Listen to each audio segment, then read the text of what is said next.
Notice board. তো সেখানে উপর হয়ে আমরা দেখছি ওদের, আমার তো নাম নেই, তাদের নাম কার কাছে কার নাই সেটা দেখছি। তো পেছন থেকে একজন এসে আমাকে পিঠে একটা চাপড় দিল, বলে আমার সঙ্গে আয়। দেখলাম একজন পরিচিত শিক্ষক, এই স্কুলেরই শিক্ষক, কিন্তু আমার পূর্ব পরিচিত। উনি বললেন আমার সঙ্গে আসেন।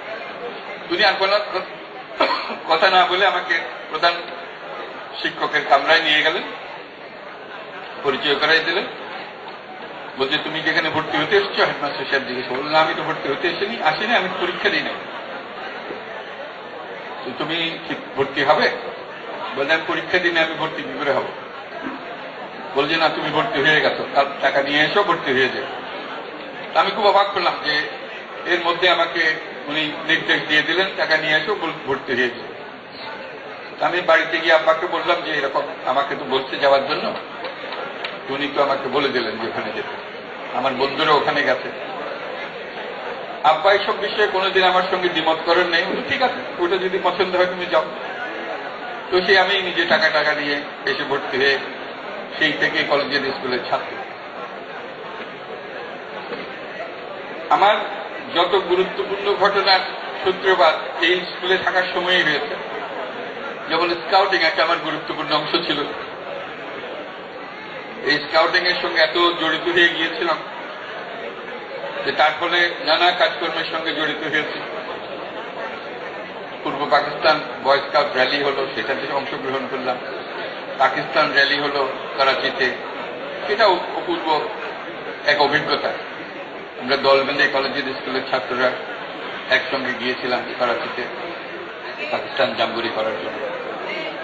তারপরে সে পশ্চিম পাকিস্তানের সমস্ত অঞ্চল ঘুরে দেখা এই সুযোগে, পুরো পূর্ব পাকিস্তান থেকে যত ছাত্র গিয়েছিল, যত স্কাউট গিয়েছিল, সবাই মিলে দেখা, সে এক অপূর্ব অভিজ্ঞতা। আসার সময় ভারতের নানা জায়গা দেখা, এই স্কাউট সংক্রান্ত সমস্ত কিছু এখান থেকে তার জন্ম। যার কারণে ক্যানাডাতে গেলাম স্কাউট জাম্বুরি করার জন্য।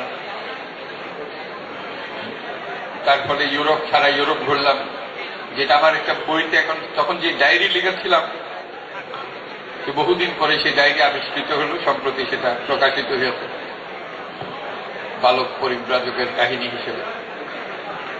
চিন্তা করলে অবাক লাগে, 15 বছর বয়সে, তখন মাত্র 15 বছর বয়স, 1955, মাত্র ম্যাট্রিক পরীক্ষা দিয়েই এই স্কুলে ছাত্র থাকা অবস্থাতেই চলে গিয়েছে বিশ্ব ভ্রমণ। 6 মাস ধরে পৃথিবীর নানা জায়গায় ঘুরে বেড়িয়েছে। অভিজ্ঞতাগুলো বড় মজার অভিজ্ঞতা। এই স্কুলে থাকার সময় এখানে দেয়াল পত্রিকা ছাপানো, লেখা, নিয়মিতভাবে সম্পাদনা করা, তারপরে নাটক করা। আমার মনে আছে সেই নাটক করার জন্য গোপনে আমার যত শাড়ি আছে সব নিয়ে চলে এসেছিলাম, স্টেজ সাজানো, স্টেজ বানানো। আমার শাড়ি দিয়ে স্টেজ বানানো হলো। এখানে পত্রিকার একটা দৃশ্য ছিল, ওবায়দুল হকের নাটক। সেই নাটকের সেখানে ছিল একটা 2 পত্রিকার হকারদের মধ্যে লড়াই হচ্ছে, পত্রিকা থাকতে হবে। সে পত্রিকা একটা হলো সত্য কথা, আর হলো খাঁটি সংবাদ, 2 পত্রিকার নাম। এখন পত্রিকা থাকতে হবে হাতে, এগুলো তো পত্রিকা করি কি?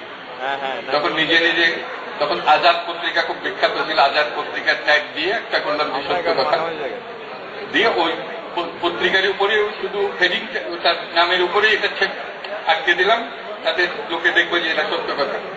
ওরকম ভাবে আরেক ট্যাগ দিয়ে আরেকটা পত্রিকা ঠিকই আছে, শুধু নামটা পাল্টে গেছে। সেগুলো অনেকগুলো অভিজ্ঞতা, যে এদের নিজেদের মধ্যে যে ঘনিষ্ঠতা, অনুষ্ঠান করা।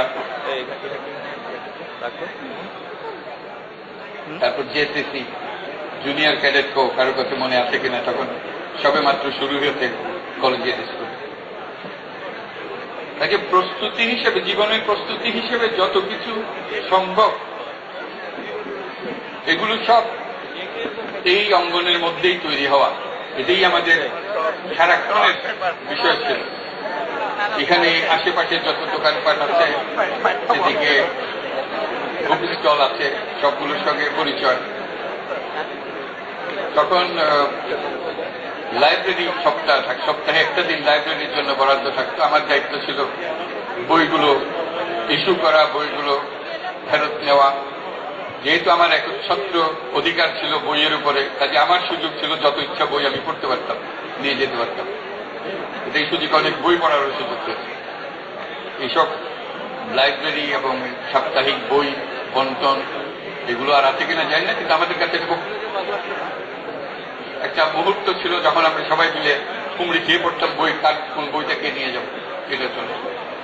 তো সেগুলো সমস্ত কিছু মিলেই হলো বিশ্ববিদ্যালয়, এই স্কুল, এখানে কলেজিয়েট স্কুল। সামনের মাঠ, সে বিশাল মাঠ, তার মধ্যে দৌড়াদৌড়ি, খেলাধুলা ইত্যাদি। আজকে সবার মনে এগুলো দোলা দিচ্ছে, আমার মনেও দিচ্ছে। কালকে যখন রাত্রে বারান্দা দিয়ে হেঁটে যাচ্ছিলাম বের হবার সময়, তো দেখছিলাম যে এই ছিল সেই নবম শ্রেণী, এই ছিল সেই দশম শ্রেণী, যেখানে আমাদেরকে ঘন্টার পর ঘন্টা কাটাতে হচ্ছে। হেডমাস্টারের অফিস, কোনো ডাক পড়লে বুক দৌড়ো দৌড়ো করতো, কি জন্য ডাকলো, কি অপরাধ করলাম, আবার কি শাস্তি পাবো এখন। সবচেয়ে প্রিয় যে কামরাটি ছিল, যেমন প্রিয় ব্যক্তিত্ব যিনি ছিলেন আমাদের জন্য, স্কাউট মাস্টার ছিলেন, অ্যাসিস্ট্যান্ট মাস্টার ছিলেন। তো তার যে দর্শন, তার যে নেতৃত্ব আমাদের মতো কিশোর বয়সের যারা ছিলাম তাদের উপরে প্রচন্ড রকম একটা প্রভাব বিস্তার করেছে, এবং সেটা সারা জীবন অনুভব করেছি। আমরা খুব ভাগ্যবান ছিলাম, অন্তত আমাদের সময়। পরের সময় আমি বলতে পারবো না, অত্যন্ত ভাগ্যবান ছিলাম।